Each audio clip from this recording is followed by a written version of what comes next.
د دې کتاب لومړی پیل په داسې شوی دی چې په دنیا کې انسان د فتنو ښکار کیږي.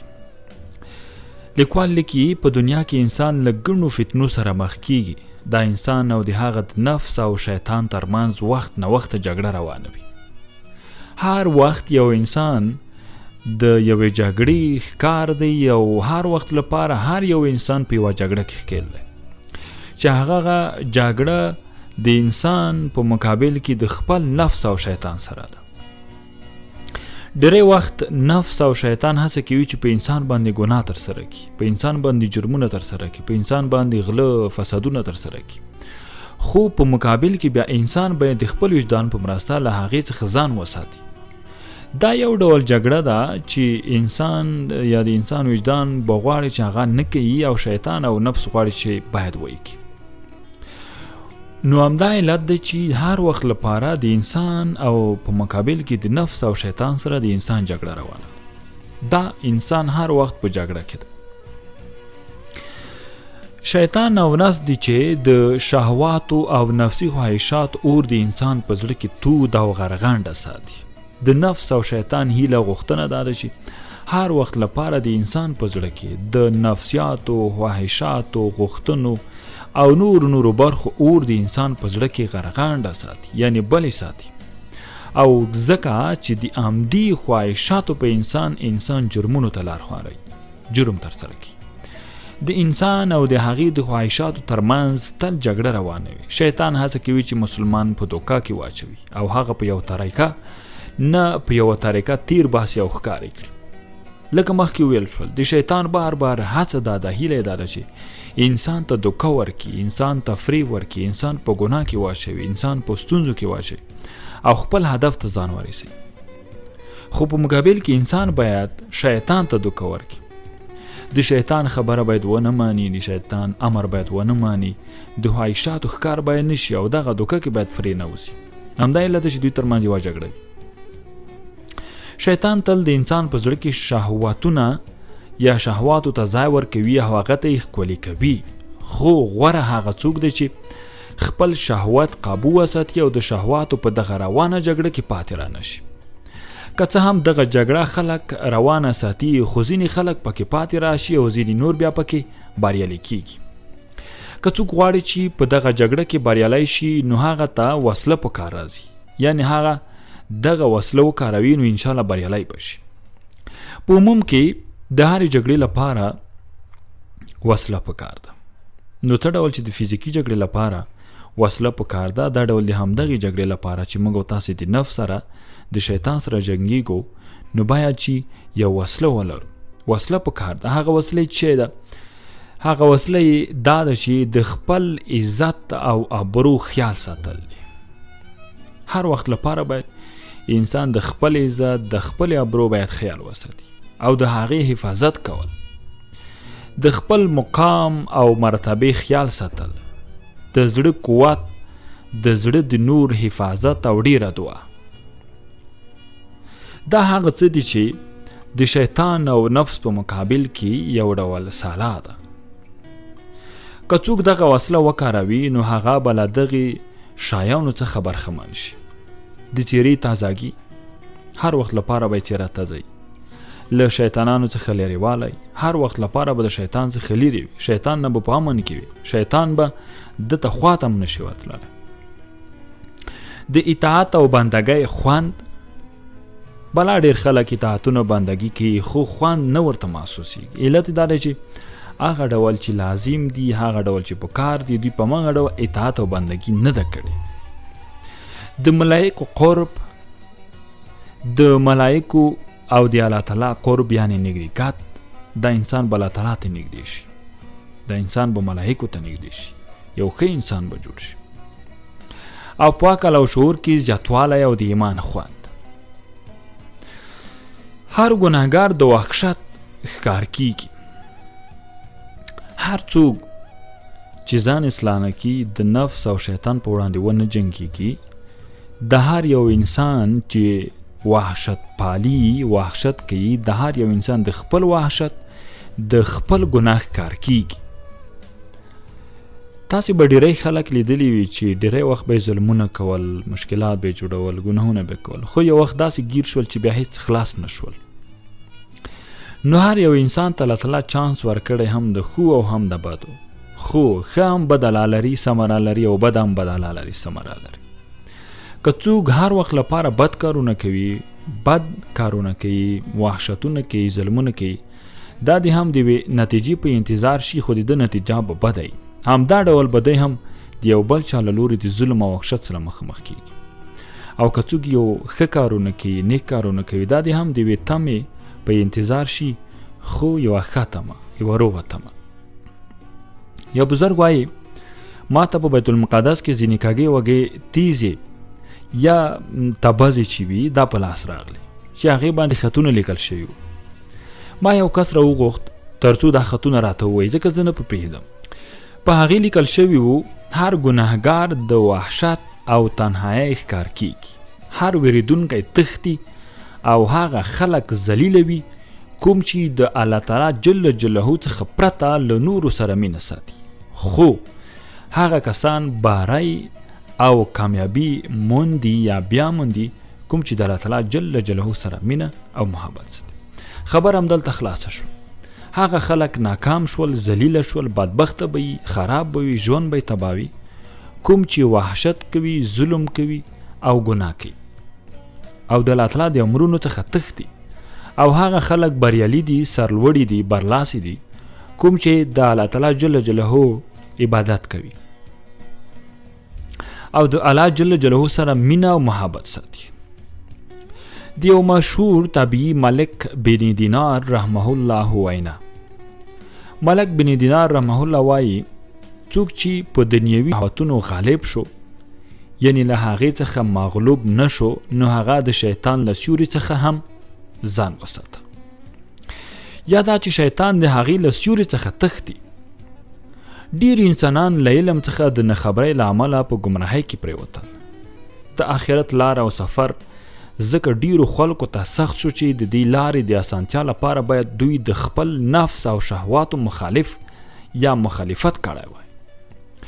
دوی باید له خپلو ارادو او غوښتنو څخه مخ اړولی وای، خو دوی داسې ونه کړل. نو همدغه لامل دی چې د آخرت لار او سفر ورته سخت شو. او ډیر کم مسافر دي چې تر خپل منزل ورسېدل او بریالي شول. ځینو خلکو به علم شیخۍ پیل کړه.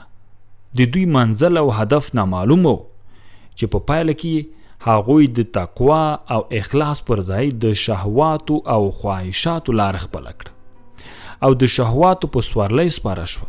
د هغوی ستونزې او کړامې ډیرې شوې، د پرمختګ لاره یې بند او سخته شوه.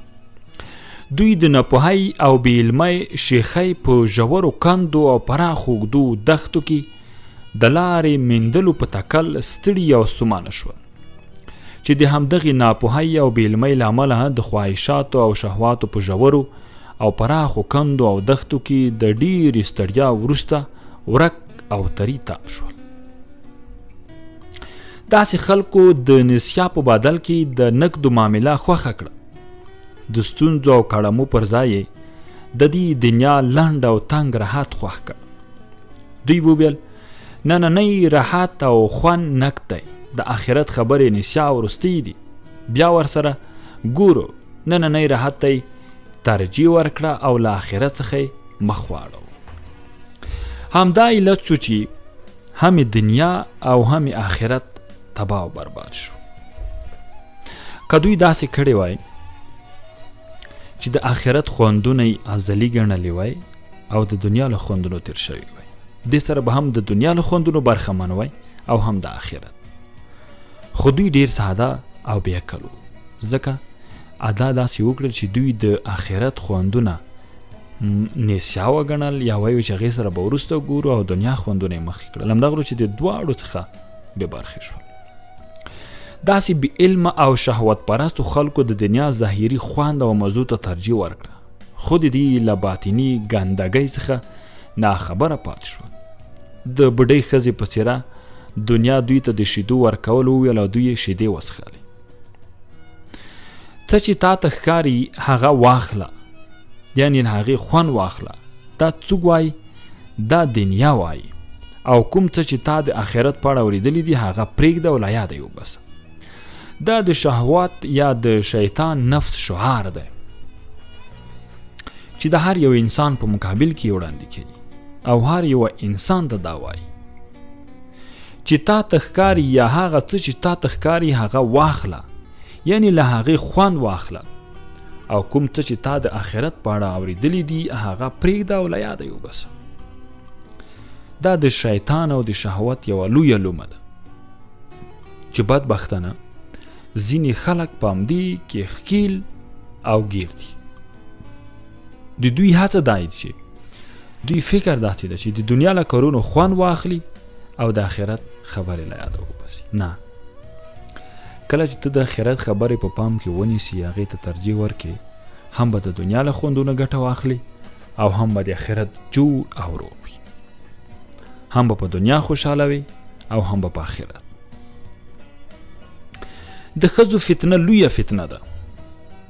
د ښځو ډیره لویه فتنه ده او انسان پکې ډیر ژر ښکېلېږي. بین اسرائیلو کې لومړی فتنه هم له ښځې څخه پیدا شوې وه. د ځمکې په سر لومړی قتل هم د ښځې په سر شوی دی. خو له دې نه دا معلومه نه ده یا دې نه دا نه جوتېږي چې ښځه بې ارزښته ده.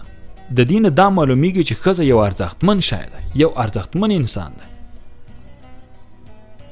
کله چې آدم علیه السلام د قابیل جوړه خور حابیل ته په نکاح کړه او د حابیل جوړه خور یې قابیل ته په نکاح کړه، نو دا چې د قابیل جوړه خور په ښکلا کې د حابیل جوړه خور څخه ډیره ښکلې وه، نو د شیطان په لمسون قابیل خپل ورور حابیل قتل کړ او هغه یې ووژه.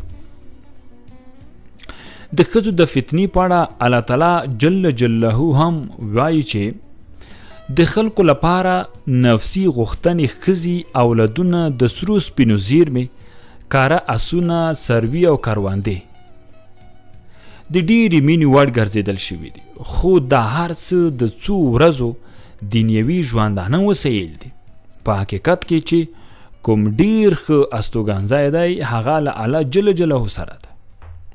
صحیح شوه، ته به په ژوند کې ښځې، اولادونه، سره سپین، خزانې، ملکیتونه، ځمکې، جایدادونه، دا به د پرمختګ وسایل ګاڼي. خو دا د پرمختګ وسایل دي خو په دنیوي ژوند کې. خو که اخروي ژوند ته پام ونه کې، هم دا وسایل دي هم د دنیوي ژوند د بربادۍ سبب ګرځي او هم د اخروي ژوند.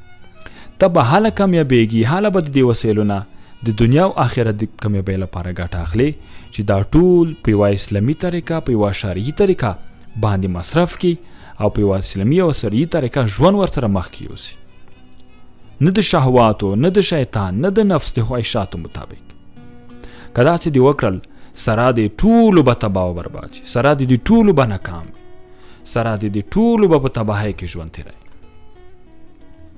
الله جل جلاله د دې نظام د چلولو لپاره نر او ښځه دواړه یو بل ته د تکمیل ذریعه جوړه کړې ده. د دې دواړو د یو ځای والي له امله یوه نوې کورنۍ منځته راځي او په همدې ترتیب انساني سفر مخ په وړاندې ځي. که چیرې د نر او ښځې اړیکه د اسلامي دین د ضابطې نکاح له مخې جوړه شي، نو نه یوازې دا چې دنیوي ژوند به ګټور شي، بلکې د دې لپاره به د اجر او ثواب لامل هم جوړ شي.